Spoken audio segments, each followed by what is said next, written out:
The riddle of the Sphinx. Who broke off its nose?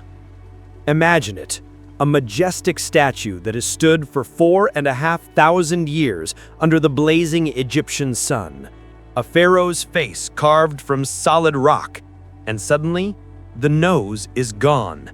Someone deliberately knocked it off. But who? And more importantly, why? Some blame Napoleon's soldiers, others a fanatical Muslim sheikh. Still others speak of ancient vandals. But what if the truth is far more unexpected? Let's dive into one of humanity's most intriguing archaeological mysteries. The Great Sphinx of Giza is more than just an ancient monument. It's a symbol of Egypt, a riddle of the ages, and a silent witness to the rise and fall of civilizations. 73 meters long and 20 meters high, this colossal statue with a lion's body and a human head has for centuries drawn travelers, conquerors, scholars, and mystics. Yet one detail attracts the most attention: the missing nose. Who disfigured the face of the ancient guardian of the pyramids, and when? This question has spawned countless theories, legends, and accusations passed down from generation to generation. The scale of the damage. Before we look for culprits, we should understand what we're dealing with. The Sphinx's nose isn't merely chipped, it's completely gone. Judging by the head's proportions, the nose would have been about a meter long. That's not a small fragment that might have fallen off due to time or erosion. The Sphinx's face also shows other damage. The ceremonial false beard that once adorned the chin is missing. Fragments of it are kept in the British Museum and the Egyptian Museum in Cairo. And the head itself is covered with cracks and pockmarks. But the nose is a special case. Archaeologists who have studied the nature of the damage have reached an unequivocal conclusion. The nose was deliberately knocked off. Traces of tools resembling a chisel or pickaxe are visible on the Sphinx's face. The fracture lines are too straight and systematic to be the result of natural erosion. Someone made a considerable effort to remove the statue's nose. The only question is, who and when? Theory 1. Napoleon and his artillery. The most popular version, often repeated by tour guides and found in travel guides, blames the French. According to this legend, in 1798, Napoleon Bonaparte's army landed in Egypt. French soldiers, impressed by the majestic Sphinx, supposedly used it for artillery practice. One officer allegedly ordered the cannons aimed at the statue, and a cannonball blew off the ancient monument's nose. It's a dramatic story that fits neatly into the image of European conquerors treating the cultural heritage of colonized peoples with barbarity. Indeed, Napoleon's Egyptian campaign was accompanied by numerous acts of plunder. The French took thousands of artifacts from Egypt, including the famous Rosetta Stone. So why wouldn't they have damaged the Sphinx as well? However, this theory collapses in the face of one simple fact. The Sphinx's nose was gone long before Napoleon was born. There are drawings by European travelers dated to 1737 that already show the Sphinx without a nose. The Danish artist and explorer Friedrich Ludwig Norden visited Egypt in 1738 and made detailed sketches of the Sphinx. In all his drawings, the nose is missing. That was 60 years before Napoleon's Egyptian expedition. What's more, Napoleon himself was an avid admirer of antiquities. He brought along an entire team of scholars and artists whose task was to study and document Egypt's ancient heritage. Their work resulted in the monumental Description d'Égypte, which laid the foundations of modern Egyptology. It's unlikely that a man so intent on studying and preserving antiquities would have ordered the destruction of one of Egypt's chief monuments. Nevertheless, the myth linking Napoleon and the Sphinx has proved remarkably resilient, requiring repeated debunking. Perhaps that's because the French campaign in Egypt left such a deep mark on the European imagination and sparked a wave of Egyptomania in the 19th century. Theory 2. A Muslim iconoclast.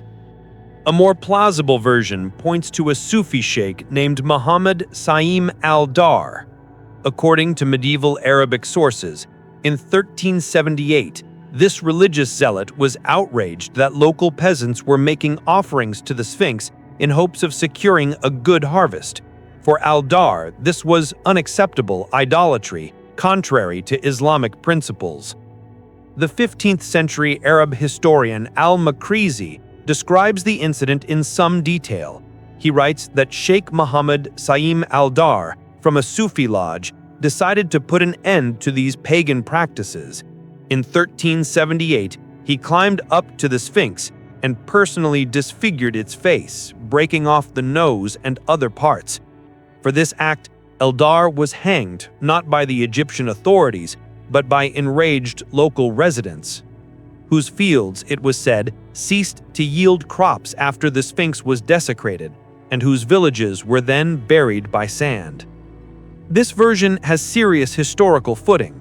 First, there is a written source dated relatively close to the time of the alleged events. Al-Makrizi was writing roughly 70 years later, which, by historical standards, is not long. Second, the motive is clear and consistent with the religious climate of the era. Iconoclasm was a recurring phenomenon in the Islamic world, especially among more radical currents. In medieval Egypt, there truly was a tradition of turning to ancient monuments with various petitions. Although Egypt had been Islamized since the 7th century, popular memory preserved many pre-Islamic beliefs and practices. Peasants could well have brought offerings to the Sphinx, just as their distant ancestors had offered gifts to ancient Egyptian gods. For an Orthodox Muslim, this would have been a flagrant violation of the principle of monotheism. Yet this theory also has weak spots. Knocking off a 1-meter-long nose from a 20-meter-high statue is no easy feat. One person with a hammer and chisel could hardly have managed it alone. Tools, ladders, or scaffolding, and perhaps helpers would have been required. Could a religious zealot have organized such an operation? Possibly, but that requires additional assumptions. Moreover, al-Makrizi is known to have sometimes included legends and folk tales in his works, without always distinguishing them from reliable historical facts. His account of Sheikh al-Dar may be based on real events, or it may be a moralizing story about punishment for idolatry. Ancient Vandals and Christian iconoclasts. Some researchers suggest the nose may have been damaged much earlier, during the Roman or early Christian period. It's well known that early Christians were extremely hostile to pagan imagery. Across many temples around the Mediterranean, Christians deliberately destroyed statues of ancient gods, smashing their faces and breaking their images. In Egypt itself, this practice was widespread. Coptic Christians often converted ancient Egyptian temples into churches, scraping away or knocking off pagan reliefs and figures. If you look at the walls of many Egyptian temples, you'll see that the faces of gods and pharaohs are systematically erased or damaged. This is the result of Christian iconoclasm. The Sphinx could quite plausibly have become a victim of the same acts. For early Christians, this giant statue would have represented a pagan abomination, an idol that needed to be neutralized. According to ancient beliefs, destroying a statue's face deprived it of its magical power. By knocking off the nose, iconoclasts symbolically killed the statue. This theory explains not only the missing nose, but also other damage to the Sphinx's face. However, precisely dating this damage is extremely difficult. Without written testimony, we can only speculate when exactly it happened. Natural erosion or human hands? Skeptics of the more traumatic explanations offer a more prosaic one. The nose simply fell off over time. The Sphinx is carved from relatively soft limestone, which erodes easily. Over 4,500 years, wind, sand, temperature swings, and rare but destructive rains could have naturally destroyed protruding parts of the statue. Indeed, the Sphinx suffers from severe erosion. The lion's body is covered with deep grooves and hollows, especially in the lower portion that was long buried under sand. The neck and head also show numerous cracks and damages. Why couldn't the nose be another casualty of natural processes? Specialists, however, find this version unconvincing. Geologists and archaeologists who have studied the Sphinx are unanimous. The nature of the nose's damage does not match natural erosion. The break edges are too even, and tool marks are visible in the stone, signs of strikes with implements. If the nose had fallen off naturally, the break would look different, more irregular, with cracks radiating from the fracture point. Moreover, the nose isn't the only protruding facial feature. The chin, cheekbones, and brow ridges are all exposed to erosion, yet the damage there is of a different character. Nature wears down stone gradually and relatively evenly. The selective disappearance of the nose alone points to a deliberate act. Why the nose? To understand who might have damaged the Sphinx, it's worth asking, why was the nose targeted? In ancient Egyptian culture, the nose had special significance. It was believed that through the nose, a person received the breath of life, their ka, or vital essence. Destroying the nose on an image or statue was an act of ritual killing, depriving the depicted person of the afterlife. This practice was known even in antiquity. Many statues of pharaohs and nobles have damaged noses, the result of political struggles or revenge. A deposed ruler could be symbolically killed by destroying his images. Sometimes invaders did this to humiliate the defeated. In other cases, rival factions within Egypt carried it out. If the Sphinx does indeed depict Pharaoh Khafre, as many Egyptologists believe, though this is debated, then damaging his face could have been an act of political or religious protest. But when did it happen? In antiquity? In the Middle Ages? We can only guess. For later iconoclasts, whether Christian or Muslim, the nose was an obvious target, simply because it's the most protruding and recognizable part of the face. Knocking off the nose disfigures the image, strips it of its human expression, and turns it into a faceless mass of stone. It's a symbolic gesture denying what the statue represents. Modern research and technology. In recent decades, scholars have gained new tools for studying ancient monuments. Three-dimensional scanning, computer modeling, and stone sample analyses all provide additional information about how and when the Sphinx was damaged. A team of Egyptologists at Cairo University conducted a detailed study of the marks on the Sphinx's face. Their conclusions confirmed that the nose was knocked off with tools, likely metal ones. The pattern of scratches and chips points to chisels or pickaxes. The work was methodical and carried out in several stages. This was not an impulsive act of vandalism. Someone invested significant time and effort in the destruction. Interestingly, the damage isn't limited to the nose. There are traces of other attempts to damage the face.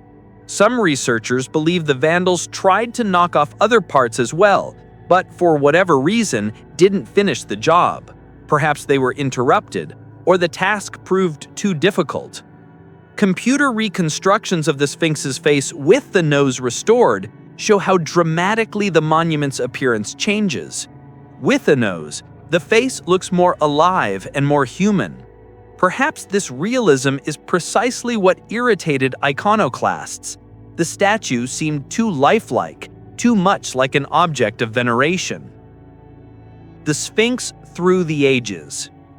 To understand the history of the damage, we need to trace the Sphinx's fate across millennia.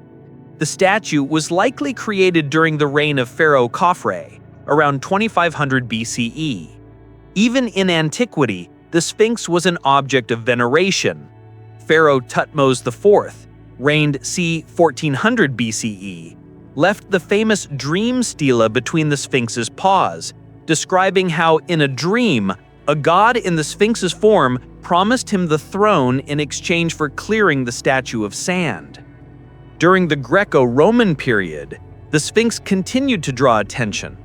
Roman emperors visited Giza, left inscriptions, and sometimes undertook clearing works. Pliny the Elder mentions the Sphinx in his writings, though he does not note any significant damage. After the Arab conquest in the 7th century CE, attitudes toward ancient monuments changed. The new religion did not encourage veneration of old gods. The pyramids and the Sphinx turned from sacred objects into strange ruins of the past. The local population gradually forgot the true purpose of these monuments, and they became encrusted with legends and superstitions. Medieval Arab travelers left descriptions of the Sphinx. Some called it the Father of Terror. Others linked it to various mythological figures. Interestingly, some medieval texts mention that the Sphinx's face was in color red. Traces of pigment have indeed been found. Once, the statue was vividly painted. When exactly the paint disappeared and whether it was still visible in al-Makrizi's time remains unknown. Under Ottoman rule, Egypt attracted European travelers. Their accounts and drawings became important historical sources. Thanks to them, we know that by the 18th century, the Sphinx's nose was already missing. Many travelers remarked on the strange, disfigured appearance of the statue. Some even expressed disappointment. The legendary Sphinx was not as majestic as they had imagined. The Sphinx's beard, another mystery. Besides the nose, the Sphinx also lost its ceremonial beard. This wasn't natural hair, but a ritual false beard, a symbol of divinity and royal authority. Fragments of the beard were found between the Sphinx's paws in the 19th century during excavations. The largest pieces are now housed in the British Museum in London and the Egyptian Museum in Cairo. The beard appears to have fallen off due to natural deterioration. It was attached to the chin and held mostly by its own weight. Unlike the nose, there are no signs of violent breakage at the attachment points. This is an important detail. It illustrates the difference between natural and intentional damage.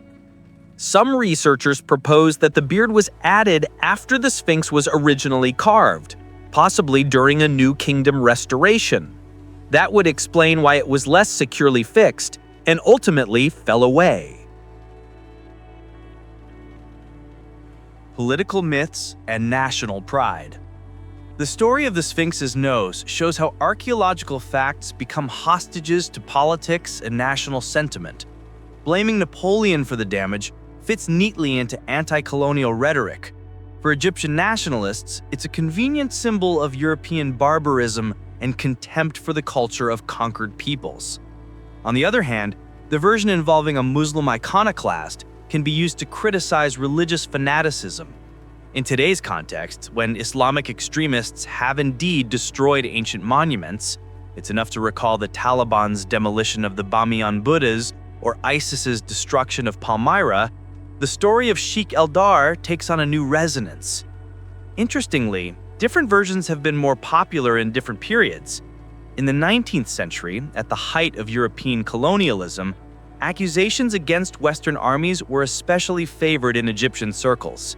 In the 20th century, with the rise of Islamic revival, the story of a medieval iconoclast became a more contentious topic. Modern Egyptian authorities preferred to sidestep the question of the causes of the damage, focusing instead on efforts to conserve and restore the monument. This is a wise decision. After all, whoever was at fault, it happened long ago, and it's more important to think about the Sphinx's future than its past injuries. The Sphinx today and the challenges of preservation.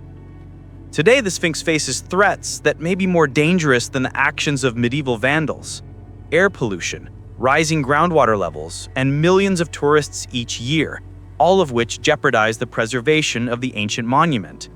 The limestone from which the Sphinx is carved continues to deteriorate. Without ongoing restoration, the statue could simply crumble. Several major restorations were carried out in the 20th century. Some, as it later turned out, did more harm than good. In the 1980s, the restorators used modern cement to strengthen the stone, but the cement proved incompatible with the ancient limestone and accelerated its decay. The botched restorations had to be removed and the work started anew. Today, Egyptian archaeologists are working on a long-term preservation plan for the Sphinx. The most advanced technologies are being used: laser scanning to monitor changes, special compounds to consolidate the stone, and drainage systems to protect against groundwater. The question of reconstructing the nose comes up periodically, but most specialists are opposed. The noseless Sphinx has become part of our cultural heritage. Any attempt to correct it could be seen as tampering with history. A philosophical dimension to the mystery. In a sense, the missing nose of the Sphinx has become a symbol of far deeper questions. It's a reminder of the fragility of human creations in the face of time. It testifies to conflicts between cultures and religions, where monuments of one era become targets for zealots of another.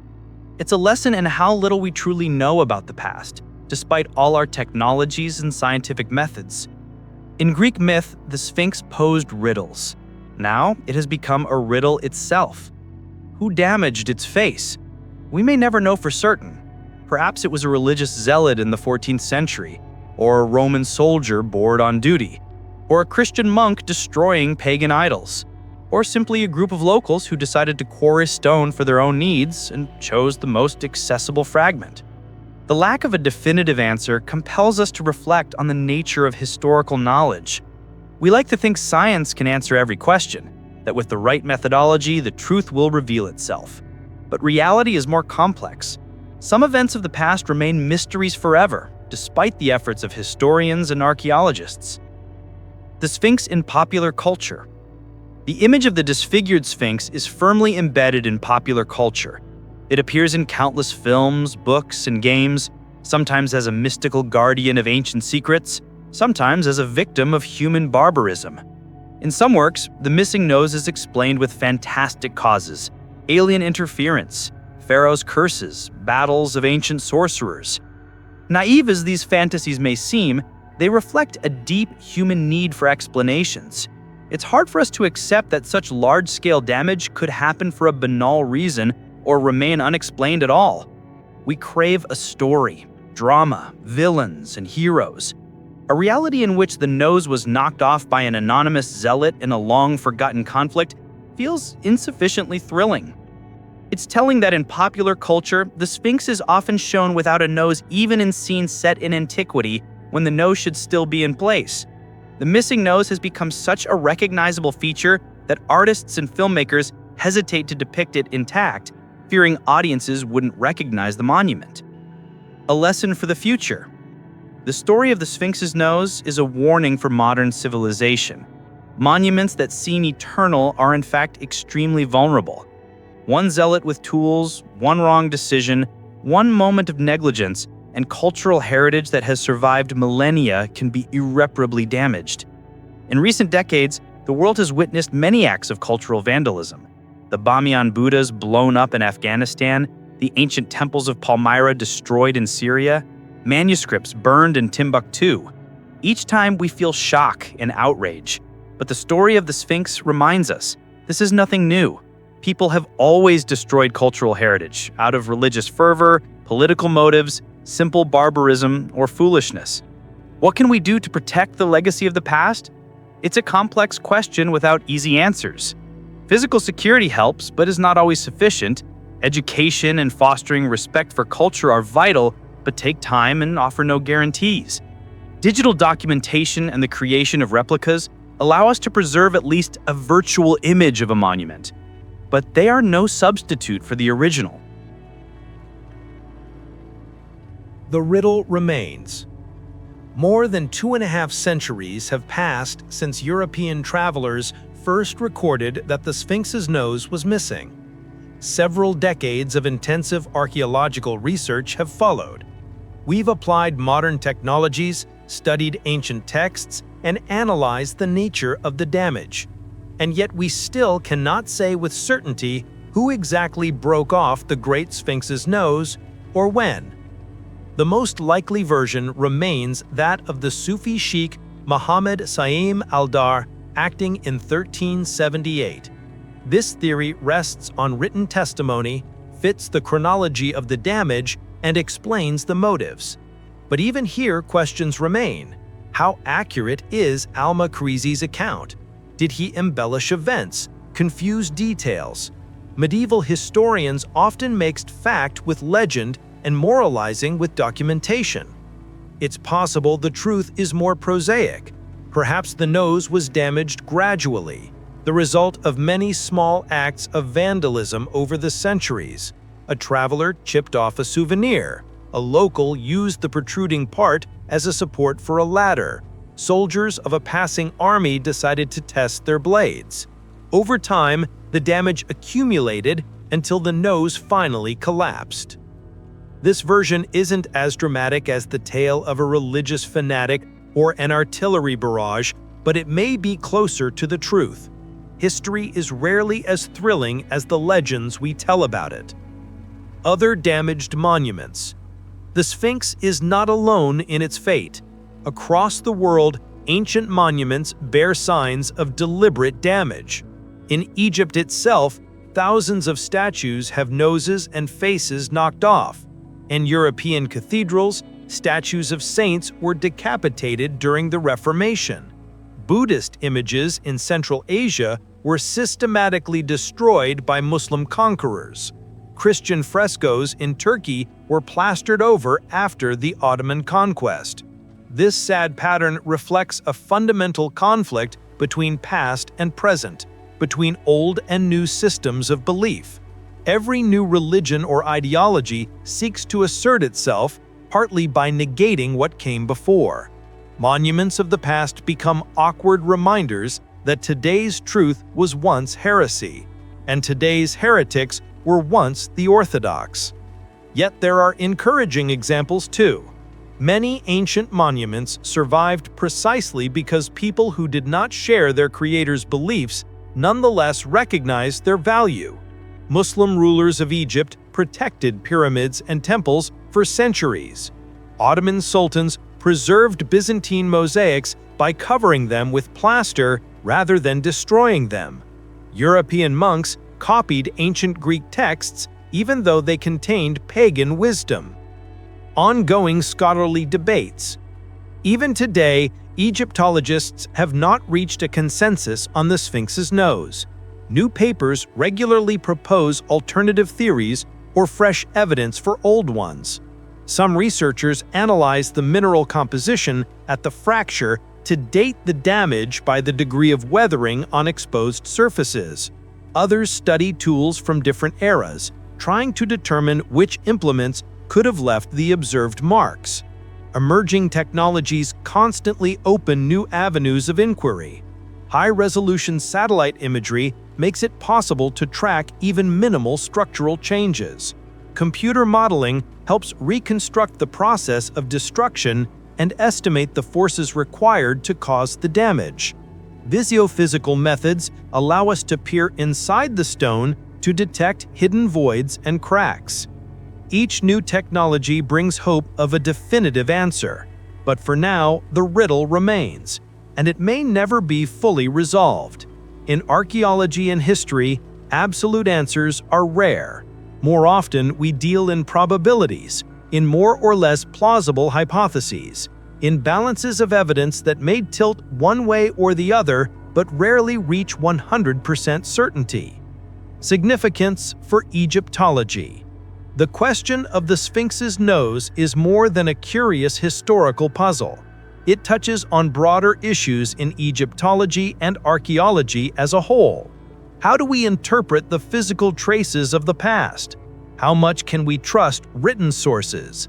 How do we separate fact from legend when both are intertwined in our evidence? The Sphinx also raises questions of dating and chronology. Most Egyptologists date its creation to the reign of Khafre, around 2500 BC, but some researchers, basing their views on the pattern of erosion on the statue's body, propose a much earlier date, perhaps 7000 to 9000 BC. This is a highly controversial theory, rejected by most specialists, yet it illustrates how difficult it is to draw unequivocal conclusions from physical data. If we cannot determine with precision even the age of the statue itself, how can we confidently date damage on its surface? This is a methodological problem archaeologists face everywhere. Stone contains no organic material for carbon dating. Stylistic analysis helps for creation, but not for destruction. That leaves only indirect methods: written testimony, comparison with analogous cases, and analysis of historical context. Tourism aspect. For the millions of tourists who visit Giza each year, the Sphinx remains one of Egypt's chief symbols alongside the pyramids. The missing nose makes the statue even more memorable, lending it an aura of mystery and antiquity.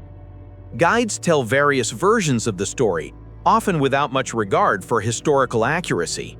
For most visitors, the tale about Napoleon's soldiers is interesting enough, and there's no need to delve into academic debates about Sufi iconoclasts of the 14th century.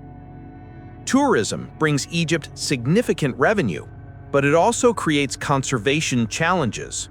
Millions of feet passing near the Sphinx generate vibrations that loosen the stone over time. The breath of large crowds alters the microclimate around the statue, accelerating chemical weathering. Attempts by tourists to touch the ancient stone or leave graffiti require constant monitoring and protection. Egyptian authorities are trying to strike a balance between public access and preservation.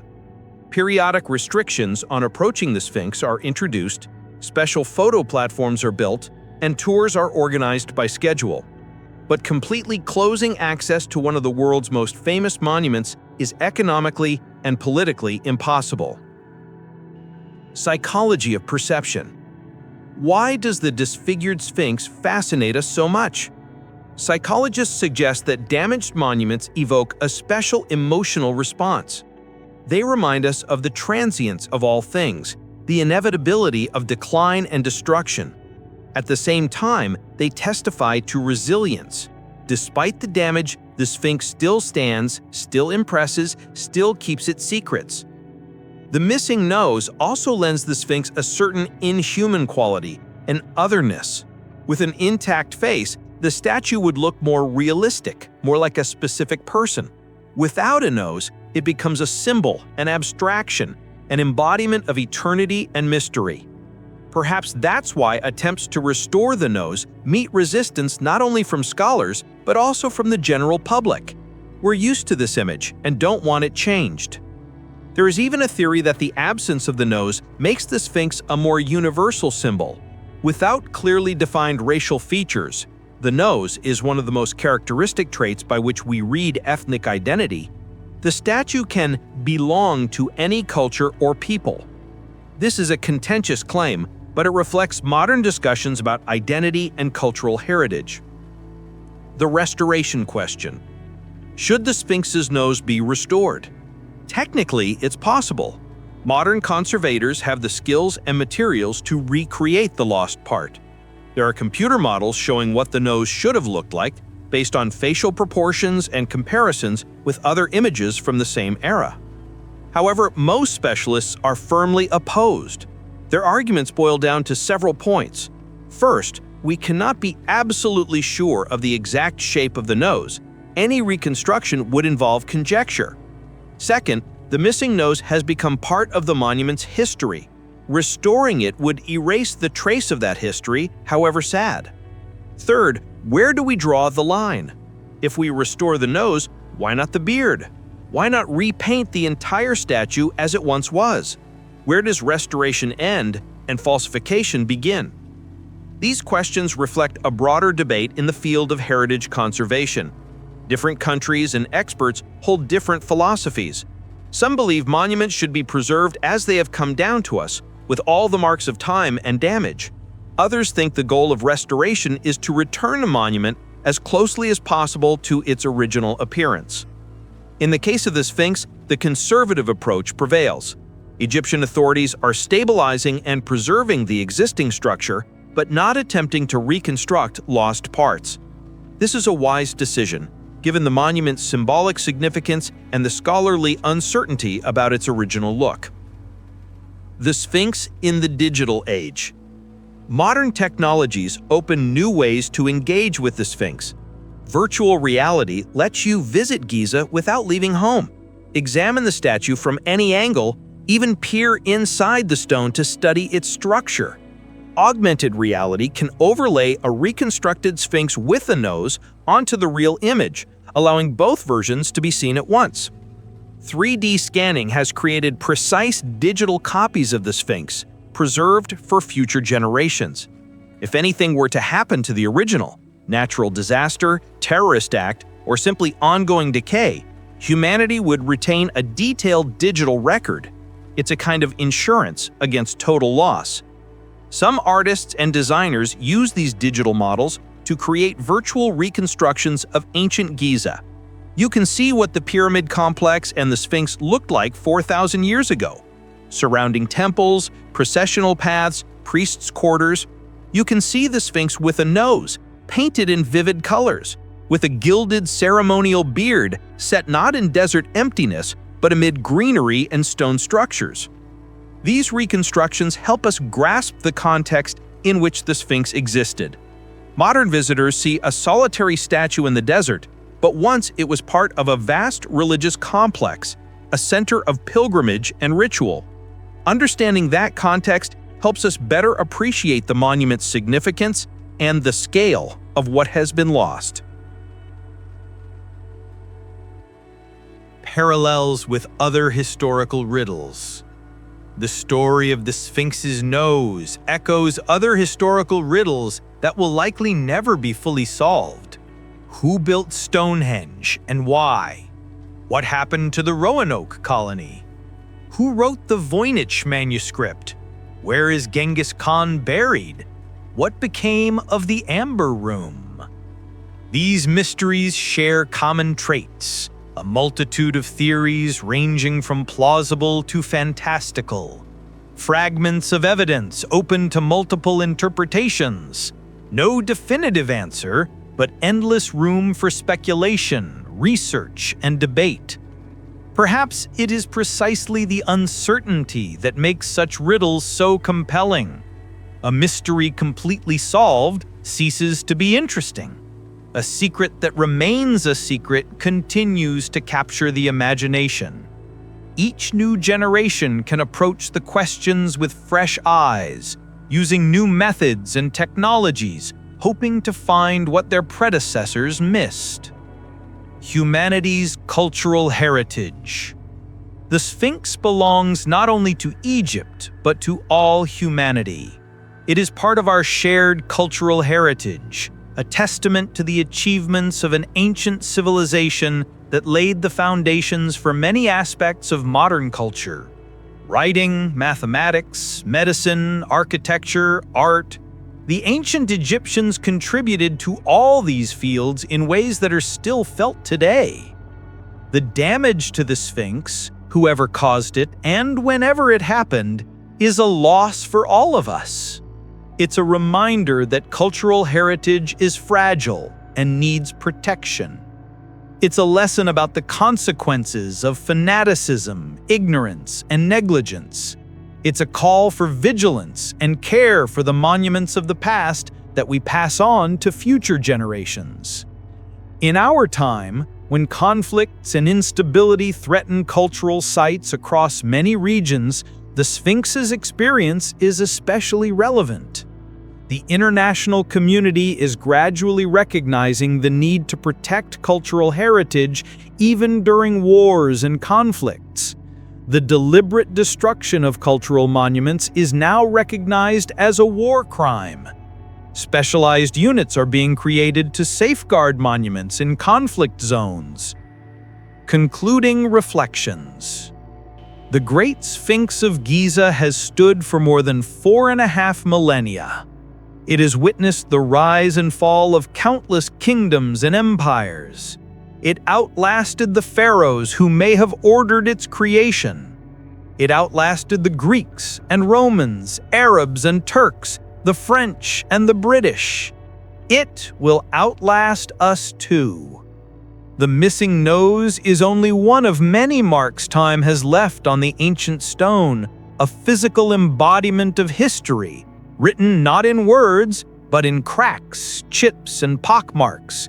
Every scar tells a story, even if we cannot always read it correctly. We may never know exactly who broke off the Sphinx's nose. Maybe it was a fanatical sheik in the 14th century. Maybe nameless vandals of another era. Perhaps the cumulative effect of countless small damages over centuries. In a sense, this no longer matters as much. What matters is that the Sphinx is still here, still gazing east, still guarding its secrets. The riddle of the Sphinx's nose teaches humility before history. We do not know everything. We cannot know everything. The past keeps its secrets despite all our technologies and methods. That is no reason to stop searching and studying, but it is a reason to approach history with respect and an awareness of the limits of our knowledge. The Sphinx will continue to stand. Debates about its nose will continue. New theories will be proposed, old ones will be refuted. This is an endless dialogue between past and present, between stone and human, between what was and what we can learn. In this dialogue lies the true value of archaeology and history, not in final answers, but in the ongoing process of questioning, inquiry, and discovery. The ancient guardian of the pyramids is silent, yet its silence speaks louder than words. It reminds us of the greatness of human achievement and its fragility, of the continuity of history and its ruptures, that we are heirs to a vast cultural tradition and custodians of that legacy for the future, and that some questions will remain unanswered, turning history not into a finished text, but into an eternal riddle worthy of the Sphinx itself.